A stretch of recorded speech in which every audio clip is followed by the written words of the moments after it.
วิชาวิธีสิสอนหัวข้อสอนแบบตามความคาดหวังความหมายวิธีสอนตามความคาดหวังของนักเรียนเป็นวิธีสอนที่จัดกิจกรรมการเรียนการสอนตามความคาดหวังของนักเรียนได้เกิดการเรียนรู้ด้วยตนเองตามสื่อประสบการณ์ที่ครูมอบให้วิธีสอนตามความคาดหวังนี้มีอยู่4จุดประสงค์หลักๆคือ 1. เพื่อให้นักเรียนได้เรียนรู้ตามความคาดหวังและความสนใจ 2. เพื่อให้นักเรียนปฏิบัติกิจกรรมร่วมหมู่ที่มีความคาดหวังในสิ่งเดียวกัน 3. เพื่อตอบสนองความต้องการและความถนัดของนักเรียน 4. เพื่อเสริมสร้างการเรียนรู้ความแตกต่างระหว่างบุคคล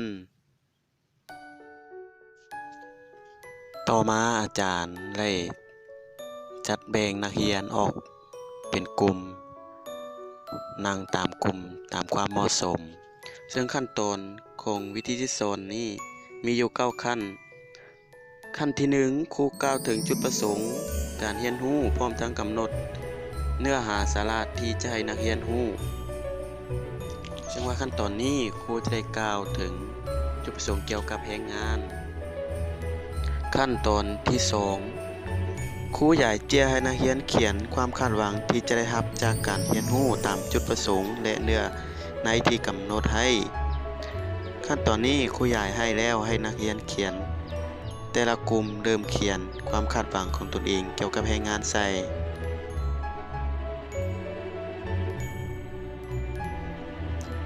ขั้นตอนที่3ครูจำแนกความคาดหวังของนักเรียนแต่ละกลุ่ม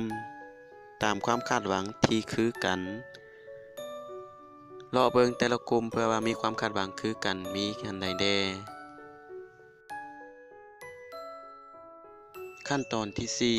4ครูเปรียบเทียบความคาดหวังของแต่ละกลุ่มกับจุดประสงค์ที่กำหนดไว้ตามแผนการเรียนรู้เพื่อเบิ่งว่าจุดประสงค์ของนักเรียนคาดหวังกับจุดประสงค์ที่กำหนดไว้นั้นมันครบถ้วนหรือบ่ถ้าบ่ตรงกันตามจุดประสงค์ก็เพิ่มใส่ตามความคาดหวังขั้นตอนที่5ครูจับอุปกรณ์หรือวัตถุการเรียนการสอนนั่นก็คือไม้บรรทัดเพื่อจำแนกความคาดหวังของนักเรียนและความคาดหวังของครู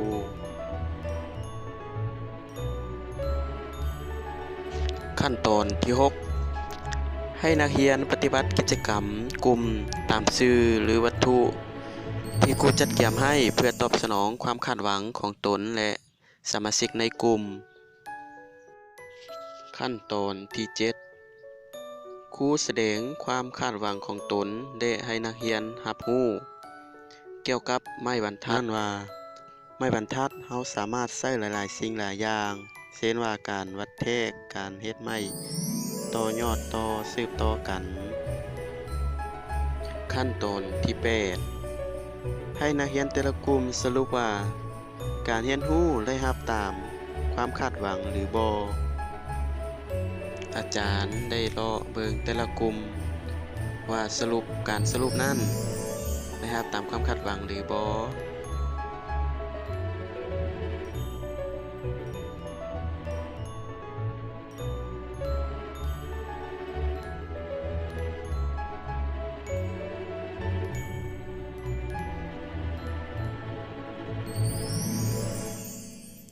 ขั้นตอนที่9ให้นักเรียนแต่ละกลุ่มรายงานผลการศึกษาค้นคว้าหรือเรียนรู้ตามความคาดหวังของตนและของกลุ่มขั้นตอนนี้อาจารย์จะให้นักเรียนขึ้นตัวแทนของกลุ่มขึ้นมารายงานหลังจากแต่ละกลุ่มรายงานเรียบร้อยแล้วอาจารย์จึงสรุปให้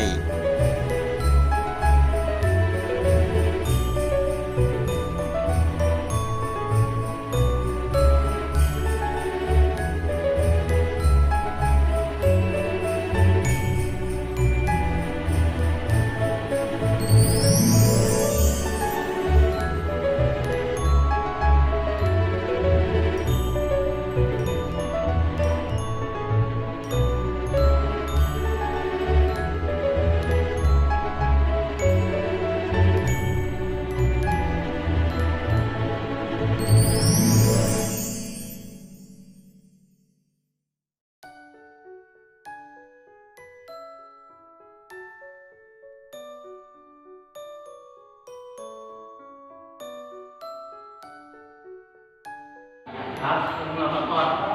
น